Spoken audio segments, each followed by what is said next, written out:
Good evening. This is CTV News. I'm Gina Barty. And I'm Patricia Vallone. Thank you for joining us tonight. Well, there are now 3 confirmed cases of the coronavirus in Prince George's. County officials stood in front of a map of the earth that showed the number of cases worldwide. The county executive said a woman in her 50s tested positive for the virus. Officials say she contracted it while in Boston from February 25th through the 27th. The other 2 cases were confirmed this morning. They're a couple that recently returned from an international cruise but did not say where they had traveled. County officials say they're taking steps to keep residents safe. The reason that this press conference is very important to us is because we believe that the public has a role in helping us to prevent it from spreading.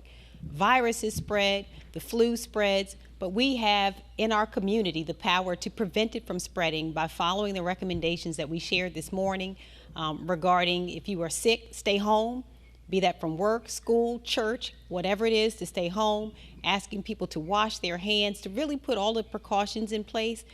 We don't know how far it will go. We hope that we are able to contain this very soon, but we can't say with any certainty. But what we can say is that viruses spread and that the public can assist us in helping us to prevent it from spreading any further. Also, Brooks says out of an abundance of caution, her office has canceled the Women's History Month luncheon that was set for March 26th, as well as the Census Block Party on March 28th. For more information, you can call the county's coronavirus hotline at 301-883-6627. The University System of Maryland is now urging students at local universities to remain off campus for at least 2 weeks after spring break. Chancellor Jay Perman says all campuses will remain open during and after spring break, but universities should be prepared to have online classes. Spring break for the University System of Maryland is March 14th through March 22nd. Universities across the nation are taking similar precautions. Meantime, there's been an uptick of racist incidents against Chinese Americans since the COVID-19 outbreak. As we reported yesterday, researchers from 2 University of Maryland campuses will conduct a study on the problem. The study project is called Rapid Influences the Coronavirus Outbreak on Racial Discrimination, Identity Development, and Socialization.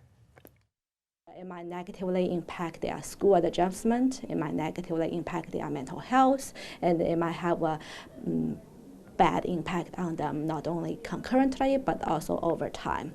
So we want to study this so we can learn as a society how we can prevent those discrimination from happening, and what can we do to help children adjust better when similar things happen.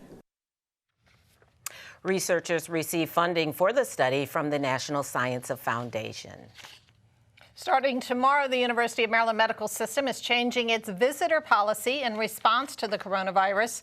Here are some of those changes. No one under age 18 is permitted to visit the hospital, including all waiting and common areas. Only 1 adult visitor is allowed per patient. Visitors may be screened for flu-like symptoms and will not be permitted to visit the hospital if symptoms are present. And finally, those who have traveled internationally may not visit for 14 days after arriving into the U.S. Well, just hours after Governor Larry Hogan signed emergency legislation in response to the coronavirus, state lawmakers introduced legislation to help Marylanders with health care access. House Speaker Adrian Jones, Senate President Bill Ferguson, and Senator Clarence Lamb announced the bill last night.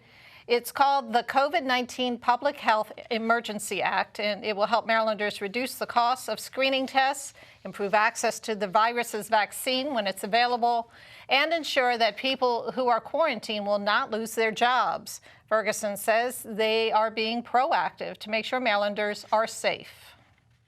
The pace at which we moved to implement and enact the legislative initiative to reserve funding for coronavirus protections and precautions demonstrates the commitment that we have to working together in a united fashion to send the message to Marylanders that we are in this together. And the legislation signed by Hogan will transfer up to $50 million from the state's rainy day fund to combat the virus. A Baltimore businessman pleads guilty to federal charges for bribing a Maryland delegate. Authorities say Lance Lucas paid more than $42,000 to Delegate Cheryl Glenn in exchange for official actions benefiting Lucas companies. Delegate Glenn, who represented parts of Baltimore, resigned in December and is awaiting sentencing on fraud and bribery charges. Lucas faces up to 25 years in prison when he is sentenced in June. Well, county residents can now fill out 2020 census forms at their local library.